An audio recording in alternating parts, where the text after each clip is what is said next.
بسم اللہ الرحمن الرحیم۔ اسلام ایک ایسا دین فطرت ہے جو اپنے ماننے والوں کے لیے ہر شعبہ ہے زندگی کے تمام تر احکامات،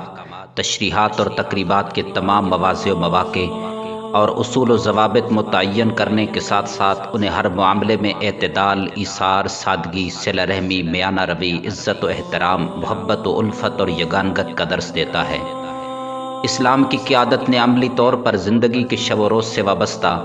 ہر غم اور خوشی میں دنیا والوں کے لیے قابل اطاعت و اتباع نمونے چھوڑے ہیں، جن کو اپنا کر عمل پیرا ہونے کی صورت میں اہل عالم کے لیے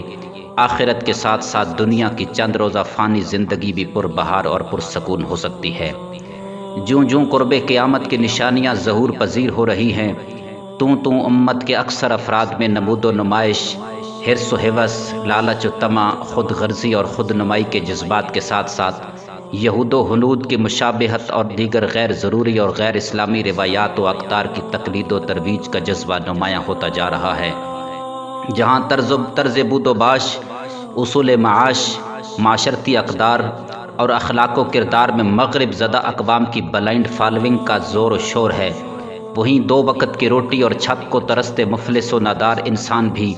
شریعت و سنت کی حدود و قیود کو پس پشت ڈالتے ہوئے برتھ ڈے، جنم دن، سالگرہ، ویلنٹائنز ڈے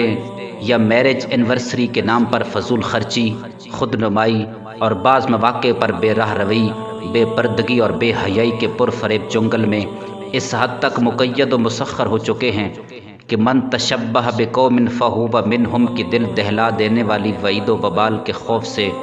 عاری ہونے کو قابل فخر کارنامہ سمجھنے لگے ہیں۔ نوبت تو یہاں تک پہنچ چکی ہے کہ معاشرے کی دیکھا داکھی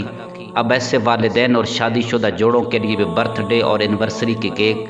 گفٹس اور دیگر لوازمات اختیار کرنا مجبوری بن چکا ہے، جو مالی اور معاشی طور پر غربت کی لکیر سے نیچے کی زندگی گزارتے ہوئے دو وقت کی روٹی اور زندگی کی انتہائی بنیادی ترین ضروریات پوری کرنے سے بھی قاصر ہیں۔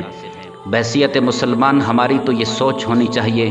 کہ زندگی کا ہر گزرنے والا دن، مہینہ اور سال ہمیں اپنے بچپن سے دور اور موت کے زیادہ قریب کر کے ہمیں خود احتسابی کی دعوت دے رہا ہوتا ہے۔ محترم سامعین کرام، اسلام کا مطالعہ رکھنے والا ہر بچہ، بوڑھا، جوان، ماں، بہن اور بیٹی بخوبی جانتے ہیں کہ خلق خدا میں سب سے ارفع و اعلیٰ اور برتر و بالا ہستی نبی آخر الزمان صلی اللہ علیہ وسلم اور اس امت کے سب سے بہترین افراد صحابہ و اہل بیت، تبع و تابعین، ائمہ مجتہدین، مفسرین، محدثین کی سیرت و کردار اور خیر القرون میں جن تقریبات کا وجود تو کیا بلکہ تصور بھی نہیں تھا، آئے دن انہی تقریبات کو سجانے اور جدید میڈیا پر انہیں درست ثابت کرنے کے لیے ایڑی چوٹی کا زور لگانے والے انسانی حقوق کے علم بردار کل قیامت کے دن کس منہ سے لواء الحمد کے جھنڈے کے نیچے مقام محمود پر کھڑے محمد عربی صلی اللہ علیہ وسلم کی شفاعت کے حقدار بن کر حوض کوثر پہ ساقی کوثر صلی اللہ علیہ وسلم کے ہاتھوں سے جام کوثر پئیں گے۔ اے اہل اسلام، خدارا اب بھی وقت ہے اپنے آپ کو ان غیر ضروری خرافات سے بچانے کا، کہیں ایسے نہ ہو کہ آنے والی نسلیں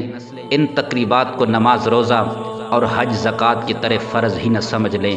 اللہ کریم سے دعا ہے کہ وہ اپنے محبوب صلی اللہ علیہ وسلم کی امت کو صحیح طور پر دین متین کی سمجھ اور اتباع قرآن و سنت کی توفیق نصیب فرمائے۔ آمین ثم آمین یا رب العالمین۔